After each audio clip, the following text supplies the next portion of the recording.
Alors, dans cette vidéo, on va faire un exercice sur les probabilités et les polynômes. Donc, première question, montrer que la famille de polynômes 1, x, x fois x-1, x fois x-1 fois x-2 est une base de R3 de x.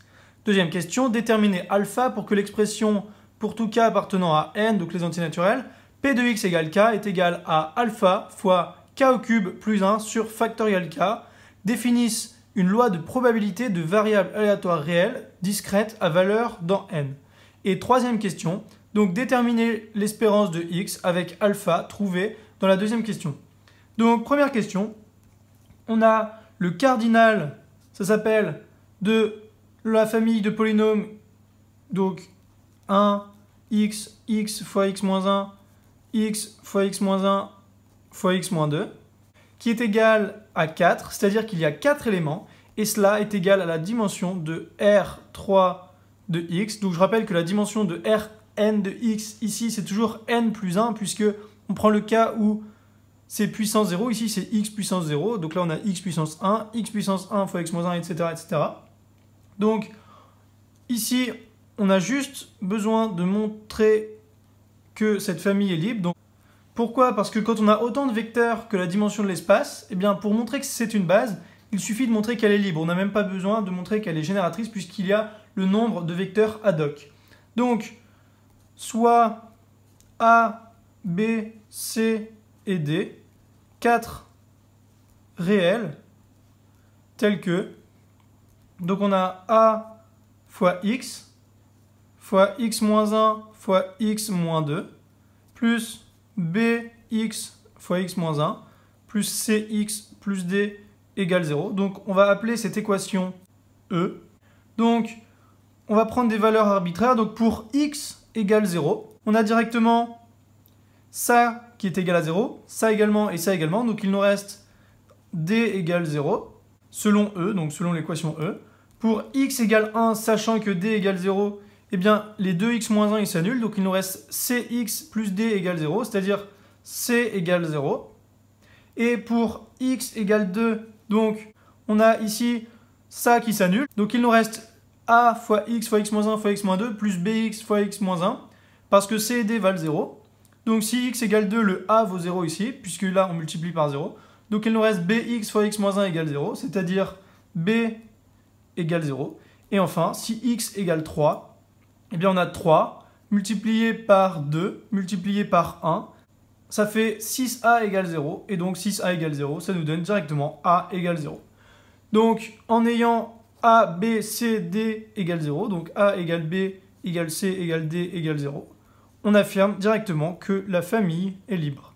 Donc elle forme une base, puisque elle a le nombre de vecteurs ad hoc.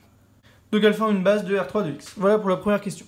Deuxième question, elle est un peu plus difficile, donc déterminer alpha pour que l'expression pour tout k appartenant à n, p de x égale k est égal à alpha fois k au cube plus 1 sur factoriel k, définisse une loi de probabilité de variables aléatoires réelles discrètes à valeur dans n. Donc pour que ça définisse une loi de probabilité, on doit avoir la somme de k égale 0 à plus l'infini, de alpha multiplié par k au cube plus 1 sur factoriel k, qui doit être égal à 1.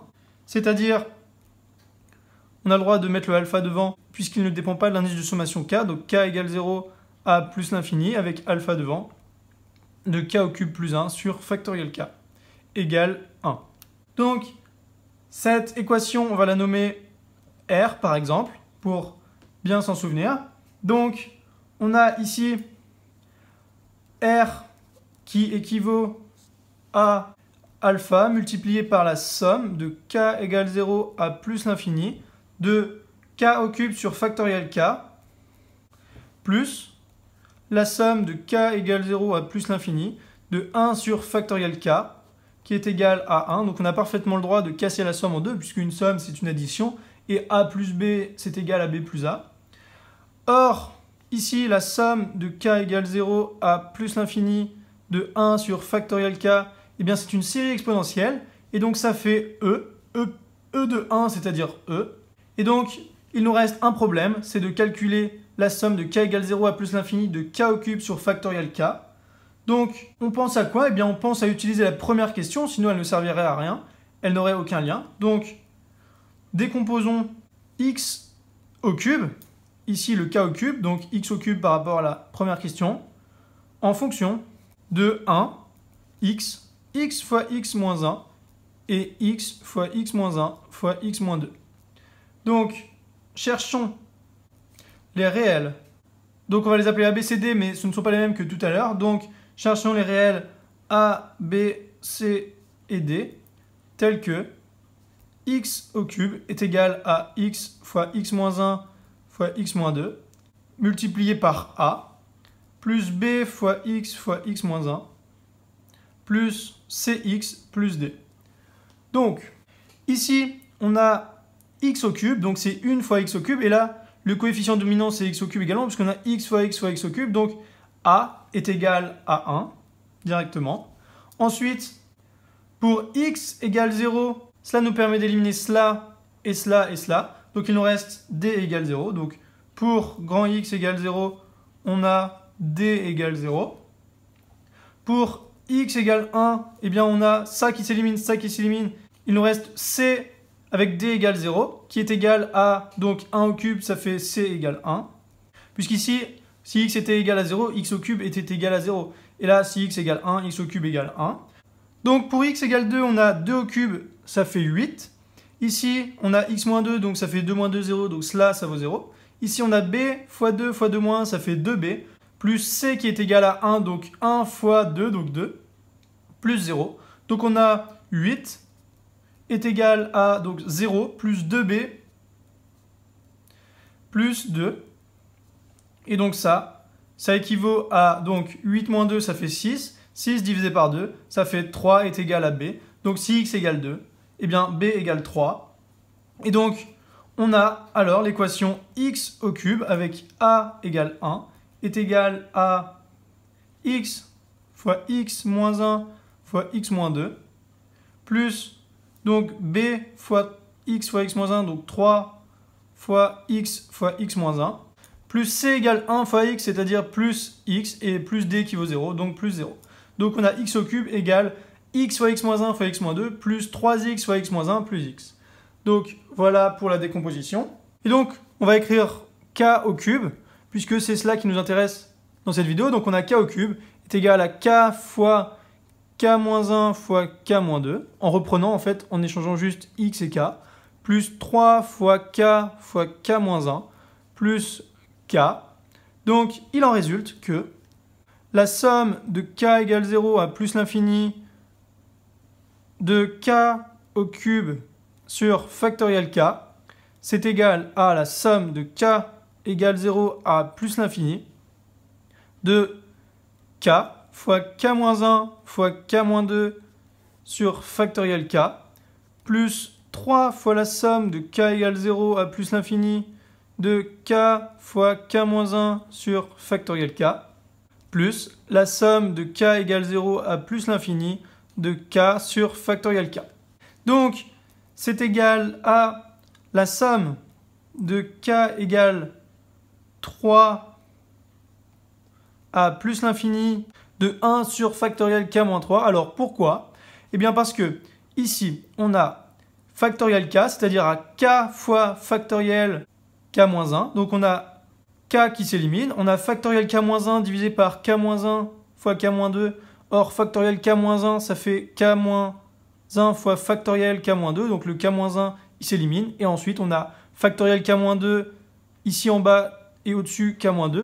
Donc, on a k moins 2 en haut divisé par factoriel k moins 3 fois k moins 2. Donc, on simplifie par k moins 2 et on a 1 sur factoriel k moins 3. Et donc, ici, on ne peut pas avoir une factorielle négative. Donc, k, il commence forcément à 3.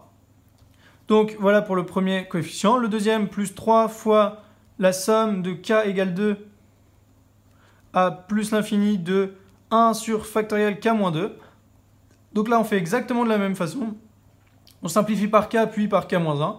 Et ici, on a plus la somme de k égale 1 à plus l'infini de 1 sur factoriel k moins 1. Donc, si vous n'avez pas trop compris, je vais écrire là pour ce cas-là et vous comprendrez les autres. Donc, k sur factoriel k moins 1, c'est k divisé par k fois factoriel k moins 1. Et donc ça, en simplifiant par k, c'est égal à 1 sur factoriel k-1. Donc voilà pour l'explication. Donc on poursuit le calcul. D'après les séries exponentielles, ça fait e de 1, donc e. Plus ici on a 3 fois e, donc 3e. Et ici on a e. Donc on a ainsi la somme de k égale 0 à plus l'infini de k au cube sur factoriel k qui est égal à e plus 3e plus e, c'est égal à 5e. Or, souvenez-vous, on avait r qui était équivalent à alpha multiplié par la somme de k égale 0 à plus l'infini de k au cube sur factoriel k, plus la somme de k égale 0 à plus l'infini de 1 sur factoriel k égale à 1. Donc, il s'agit de trouver alpha. Donc, ça équivaut à r, donc alpha multiplié par 5e. Ici, on avait trouvé que cela faisait e, donc plus e égale 1. C'est-à-dire, je vais l'écrire à la suite. 5e plus e, ça fait 6e fois alpha. Donc, on a alpha fois 6e égale 1. Et donc, alpha est égal à 1 sur 6 fois exponentielle de 1. Donc, voilà pour la question 2 où on devait trouver alpha. Et maintenant, question 3. Donc, il nous était demandé de déterminer l'espérance de x. Donc, on a si e de x existe, c'est-à-dire s'il est convergent. On a e de x qui est égal à la somme de k égale 0 à plus l'infini de alpha multiplié par k fois k au cube plus 1 divisé par factoriel k. Et donc, ça, c'est égal à, donc alpha, il vaut 1 sur 6e, donc on va le mettre devant. 1 sur 6e fois la somme de k égale 0 à plus l'infini de k fois k au cube plus 1 sur factoriel k. Donc, en simplifiant, on a e de x est égal à 1 sur 6e fois la somme de k égale 0 à plus l'infini de k au cube plus 1 divisé par factoriel k-1. Donc ici, on a simplifié par k. Et donc, on va faire comme tout à l'heure. Ça, c'est égal à 1 sur 6e fois la somme de k égale 0 à plus l'infini de k au cube sur factoriel k-1 plus la somme de k égale 0 à plus l'infini de 1 sur factoriel k-1. Donc, ça, c'est égal à e. Il ne reste plus qu'à calculer ça pour avoir une expression finale de e de x. Donc, on a la somme de k égale 0 à plus l'infini de k au cube sur factoriel k-1, comme tout à l'heure. Sauf que tout à l'heure, on avait factoriel k, mais on va utiliser la même chose. Donc, c'est égal à la somme de... Donc, je voudrais juste apporter une petite précision. Tout à l'heure, j'ai dit de k égale 0, k égale 0, k égale 0 ici. Or, c'est k égale 1, puisque, comme tout à l'heure, si on a factoriel k-1 en bas, on ne peut pas avoir quelque chose de négatif. Donc, ça commence forcément à 1.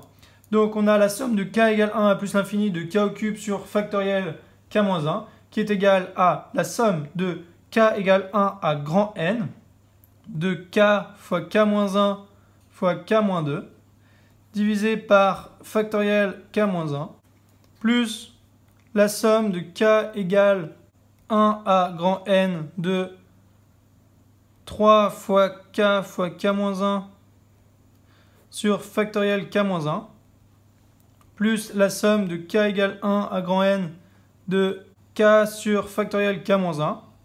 Et donc, c'est égal à, donc cela, on a la somme de k égale 1 à grand N de k sur factoriel k-3. Donc ici, on ne commence pas de k égale 1, on commence de k égale 3, en faisant exactement la même chose que tout à l'heure. Plus 3 fois la somme de k égale, je vais le dire après, à n de k divisé par factoriel k-2, plus la somme de k égale 1 à grand N de k sur factoriel k-1.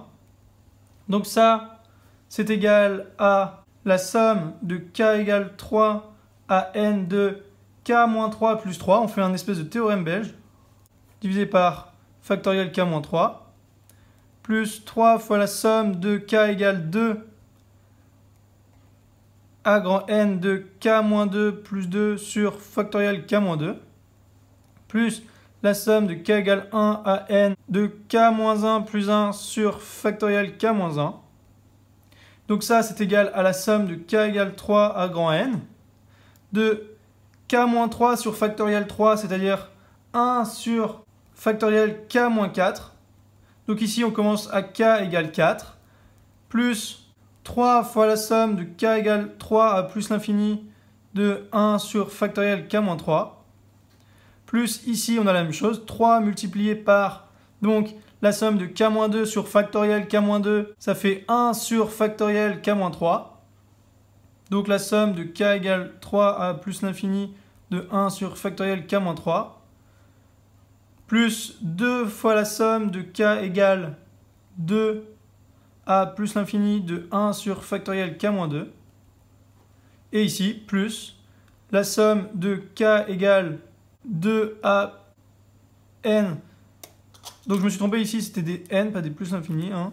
De 1 sur factoriel k-2 plus la somme de k égale 1 à n de 1 sur factoriel k-1. Et donc, en faisant la somme de tout cela, grâce aux séries exponentielles, ça fait e, ça fait 3e, ça fait 3 multiplié par e plus 2e, donc 3e, plus ça fait e, plus ça fait e, et donc on a, c'est égal à, donc 1 plus 3 plus 9, c'est-à-dire 4 plus 9, 13, plus 2, 15, donc on a 15 e, et ainsi, en reprenant la formule ici, on a 1 sur 6e multiplié par 15e plus e, c'est-à-dire 1 sur 6e fois 16e, et donc en simplifiant par 2, on a 1 sur 3e multiplié par 8e, ou encore 8 tiers. Donc voilà pour cet exercice.